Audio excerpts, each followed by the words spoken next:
नमस्कार साथियों, study battle YouTube channel में एक बार आपका फिर से स्वागत है।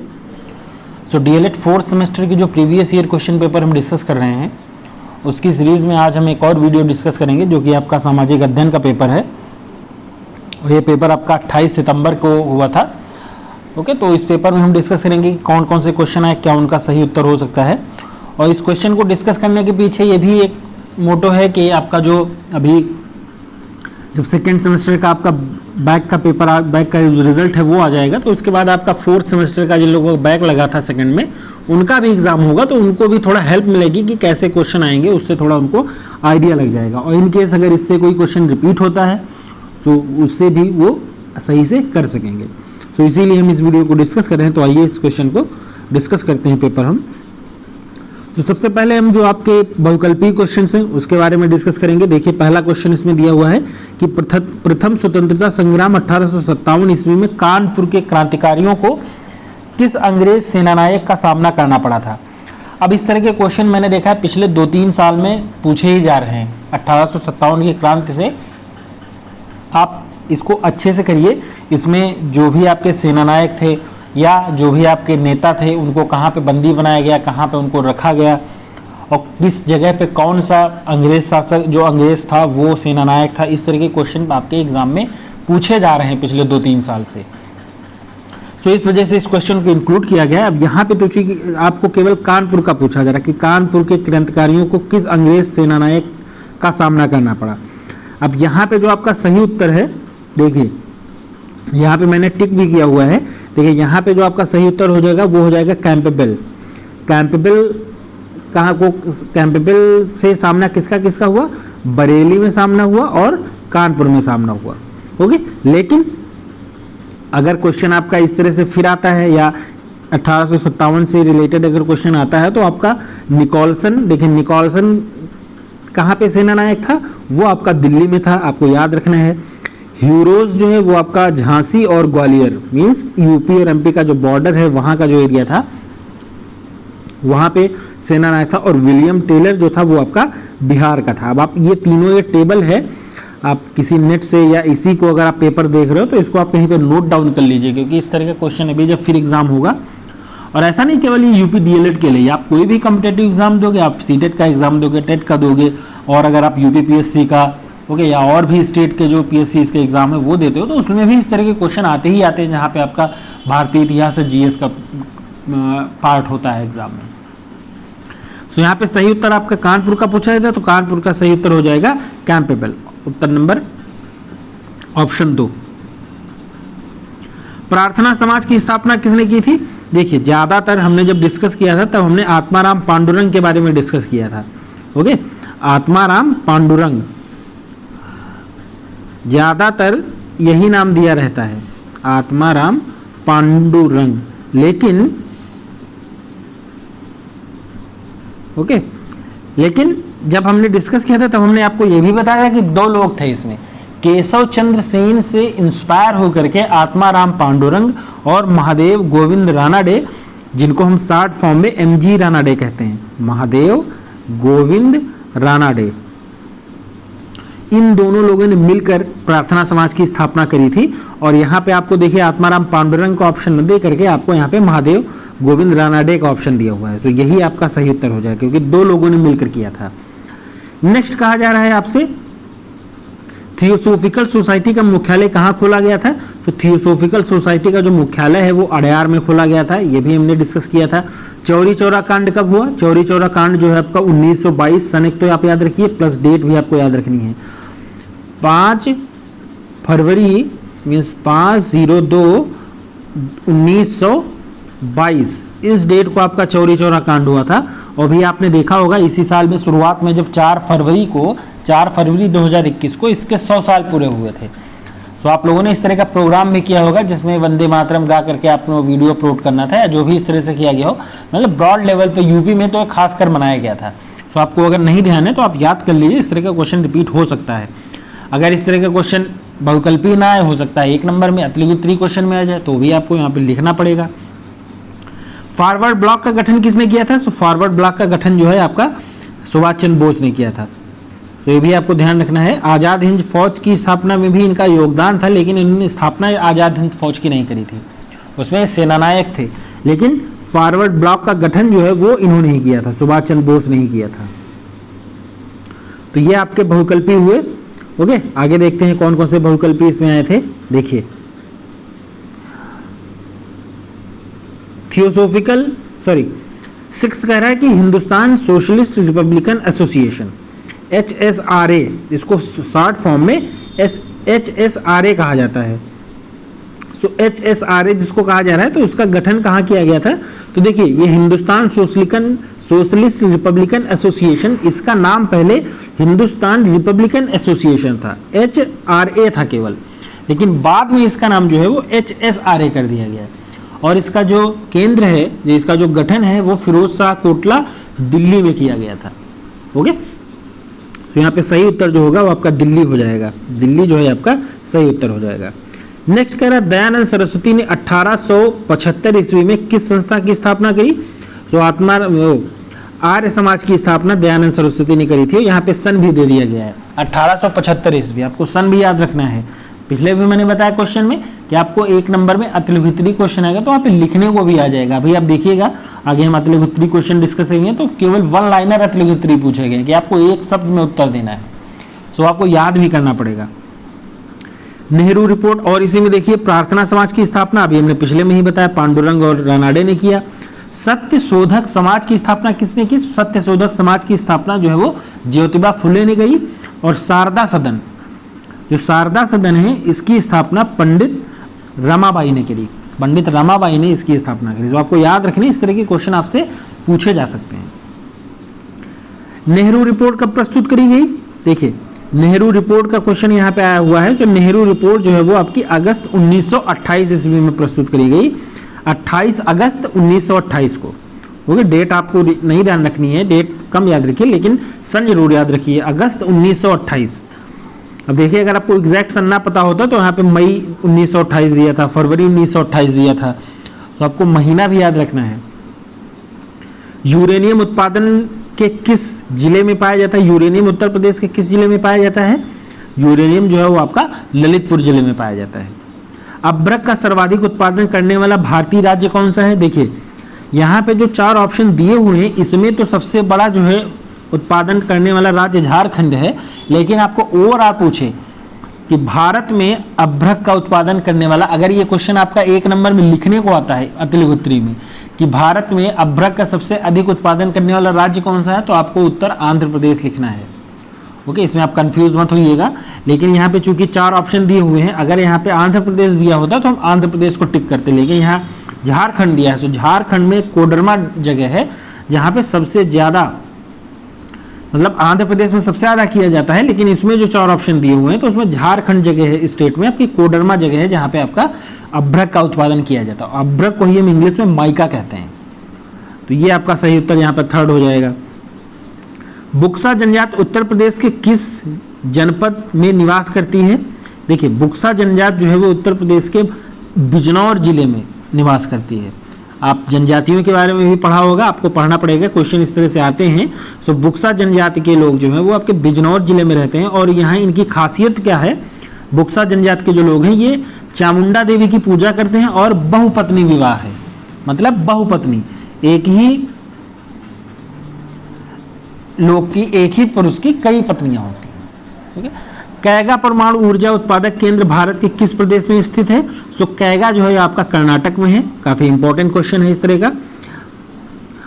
योजना आयोग के स्थान पर नीति आयोग की स्थापना कब हुई थी? तो योजना आयोग के स्थान पर नीति आयोग का गठन जो है वो 2015 में किया। 2014 में इसका बिल पास हुआ और 2015 में इसका गठन किया गया। भारत के संदर्भ में विविधताओं को किन रूपों में वर्गीकृत किया जा सकता है? देखिए, सामाजिक विविधता में एकता सही है, राजनीतिक विविधता में एकता ये भी सही है, भौगोलिक विविधता में एकता ये भी सही है। तो उपरोक्त सभी जो ऑप्शन 4 है आपका वो सही है।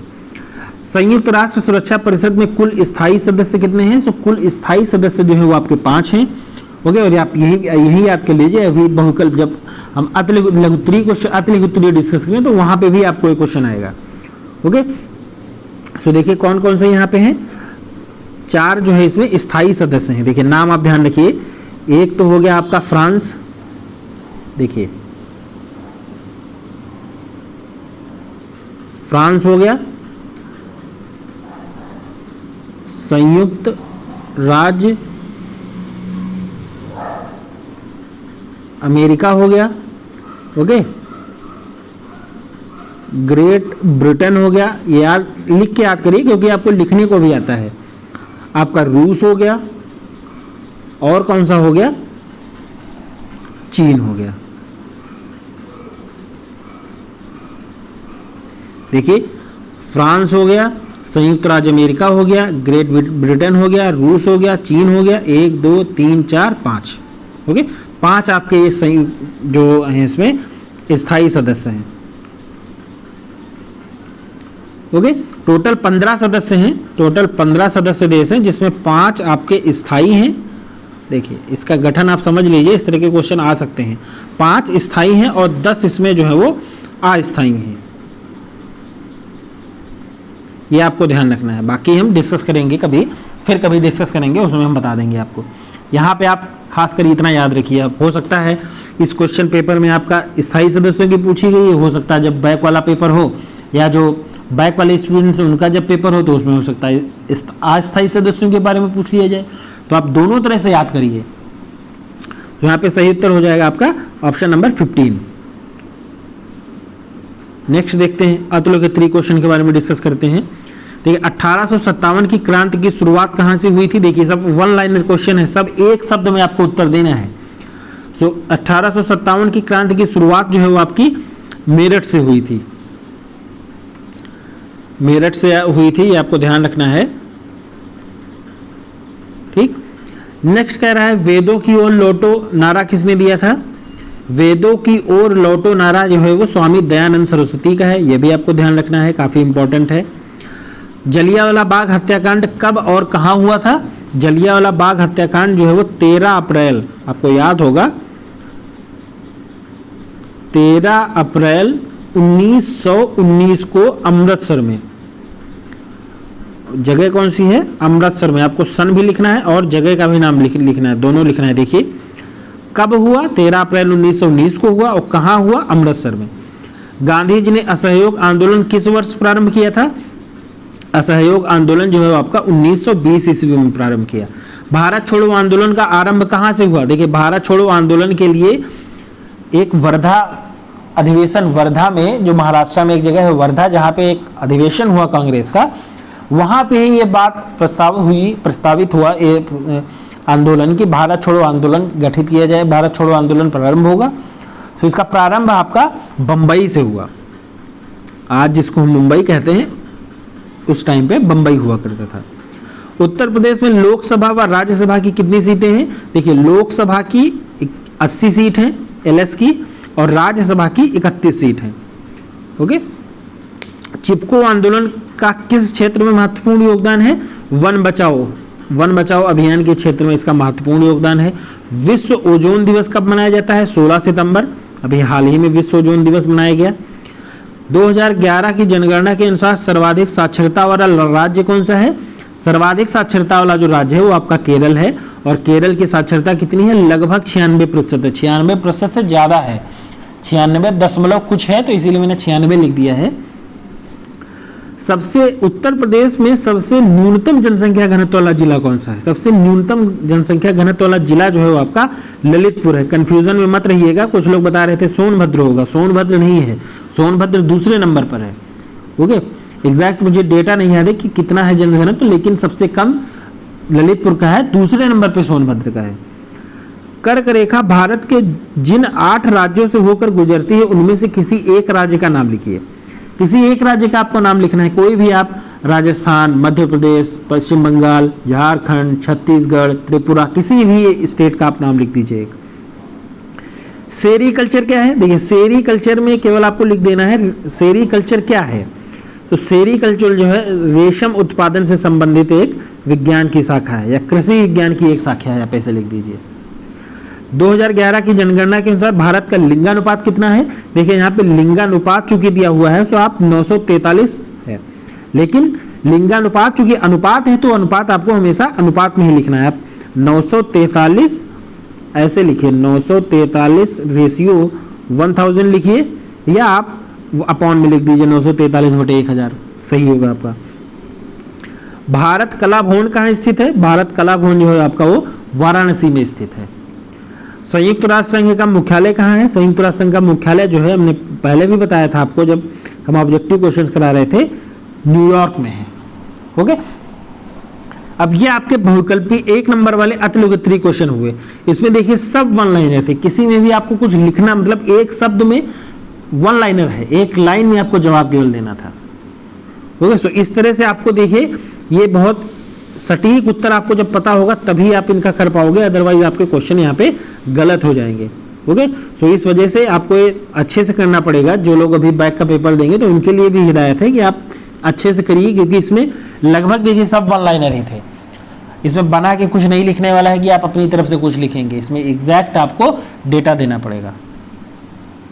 तो ये अतिलोकप्रिय क्वेश्चन हुए। अब हम डिस्कस करेंगे लघुत्तरीय क्वेश्चंस के बारे में। अगर हम बात करें, देखिए लघुत्तरीय क्वेश्चन में सबसे पहला कह रहा है कि 1857 की स्वाधीनता संग्राम के तात्कालिक कारण क्या थे।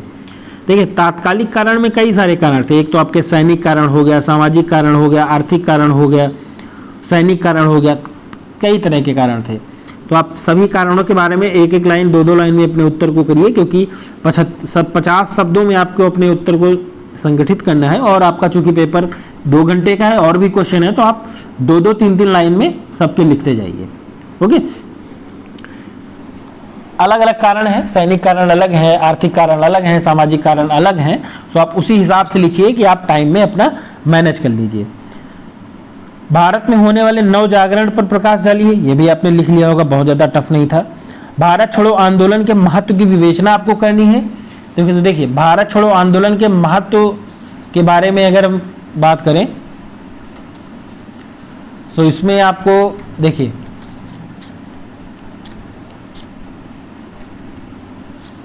भारत छोड़ो आंदोलन के बारे में आप क्या लिख सकते हैं। देखिए इससे पहले भी हमने डिस्कस किया था। पहली बात तो आपको एग्जैक्ट डेट तो याद ही होगी, डेट जो अभी हमने डिस्कस किया था ऊपर, कि 1942 ईस्वी में वर्धा में कांग्रेस समिति का बैठक हुई। 1942 में 14 जुलाई 1942, आप 1942 केवल याद रखिए, वर्धा में एक कांग्रेस की कार्य समिति की बैठक हुई जिसमें भारत छोड़ो आंदोलन पर एक प्रस्ताव पारित किया गया। और इसको इसी में एक शब्द लाइन है जो आप बिल्कुल जरूर लिखिए कि भारत छोड़ो आंदोलन को ही अगस्त क्रांति के नाम से जाना जाता है।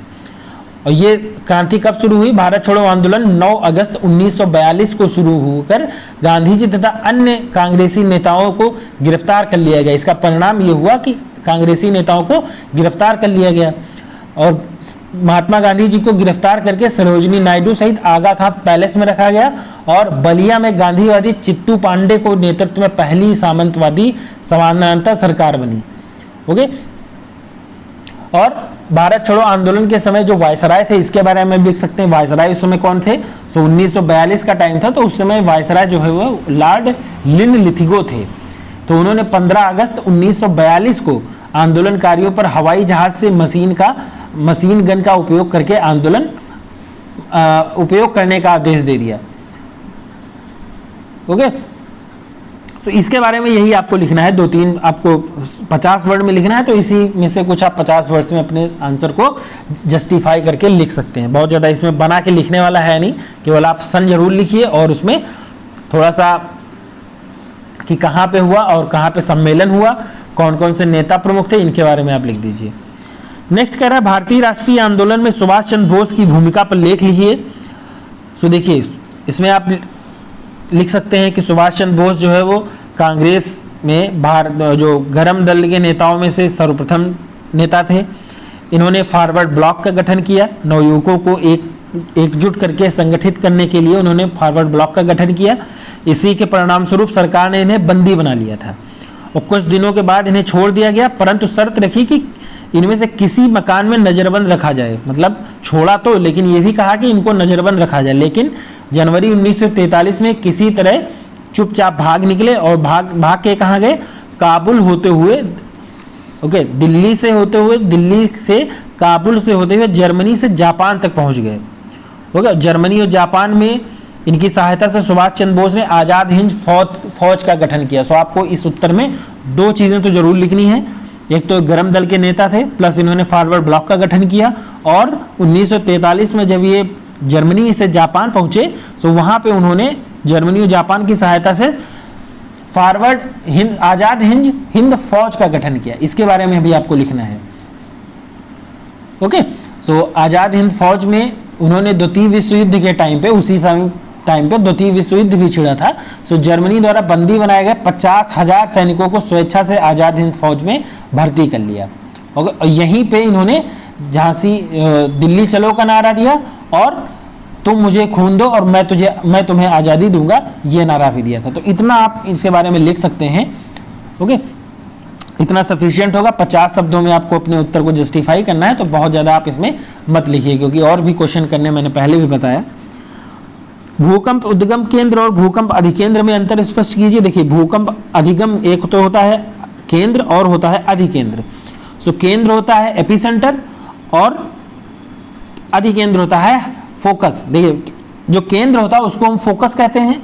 मींस फोकस या केंद्र भूकंप का उद्गम केंद्र वह स्थान होता है जहां से जो वेव्स हैं वो जनरेट होती हैं, जो भूकंपीय तरंगे हैं जिस स्थान से उत्पन्न होती हैं उस स्थान को हम भूकंप का उद्गम केंद्र कहते हैं।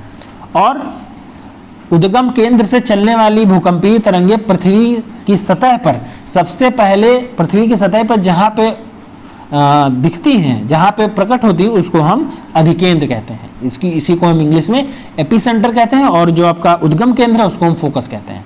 यही आपको इसमें लिखना था, बहुत ज़्यादा डिटेल में आपको नहीं लिखना है इसमें। ओके, तो ये भी आपने कर लिया होगा, बहुत ज़्यादा टफ नहीं था।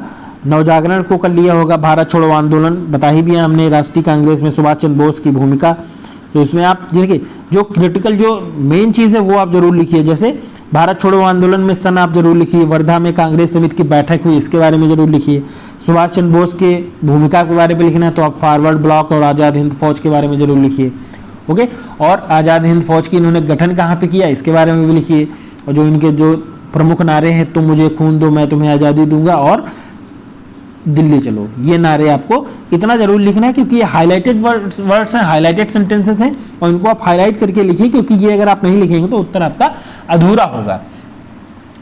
तो ये आपका अतुलगोत्री हुआ। और क्वेश्चन डिस्कस करते हैं जो इसमें रह गए हैं। नेक्स्ट आपका कह रहा है, भारत सरकार द्वारा चलाई जा रही किन्हीं 4 जनहित योजनाओं के नाम लिखिए। आपको केवल नाम लिखना है, तो कोई भी 4 योजना आप लिख सकते हैं। जैसे प्रधानमंत्री जनधन योजना के बारे में आप लिख सकते हो, मेक इन इंडिया प्रोग्राम के बारे में लिख सकते हो, सूचना शिक्षा तथा संप्रेषण योजना लिख सकते हो, सांसद आदर्श ग्राम योजना के बारे में, प्रधानमंत्री सुरक्षा बीमा योजना, किन्हीं भी 4 योजनाओं के बारे में आपको नाम लिखना है केवल। संयुक्त राष्ट्र सुरक्षा परिषद के स्थायी सदस्यों के नाम लिखिए। अभी जब हम बहुकल्पीय क्वेश्चन डिस्कस कर रहे थे तभी हमने आपको बताया 5 स्थायी सदस्य हैं, नाम बताए थे, उनके सुरक्षा परिषद के कार्य बताइए, ये भी आप कर लेंगे।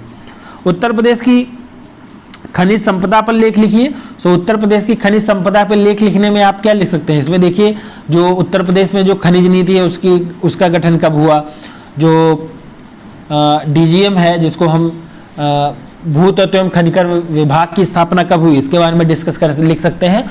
प्लस जो प्रमुख खनिज संपदा है, जैसे डोलोमाइट हो गया, आपका संगमरमर हो गया, ओके, चूना पत्थर हो गया, और आपका कोयला हो गया, सोना हो गया, इन सब के बारे में आप, यूरेनियम हो गया, इनके बारे में आप लिख सकते हैं। आप टेबल बना के लिख दीजिए, एक तरफ आप खनिज लिख दीजिए, दूसरी तरफ उससे संबंधित जिले के बारे में लिख दीजिए। ओके, इस तरह आप लिख सकते हो। बेरोजगारी को परिभाषित करें और इससे उन्मूलन के लिए चलाई जा रही किन्हीं 2 योजनाओं के नाम लिखिए। ये भी आपने कर लिया होगा, बहुत ज़्यादा टफ नहीं था। विविधता में एकता का क्या अभिप्राय है स्पष्ट कीजिए, जिसे को हम इंग्लिश में यूनिटी इन डाइवर्सिटी कहते हैं, ये भी आपने कर लिया होगा। ओके, सो इसी तरह से आपको करना था, इसमें बहुत ज़्यादा टफ पेपर नहीं था। बस ये है कि जो अतिलघुत्तरी क्वेश्चन है वो सब 1-1 नंबर वाले केवल लिखने वाले हैं।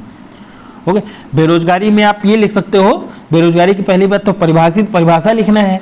ओके, सो इसमें आप ऐसा लिख सकते हो, ऐसी कोई स्थिति जिसमें व्यक्ति मजदूरी की प्रचलित दर पर काम करने को तैयार है फिर भी उससे काम नहीं मिलता है, तो यह जो कंडीशन है, जो अवस्था है, इसको हम बेरोजगारी कहते हैं।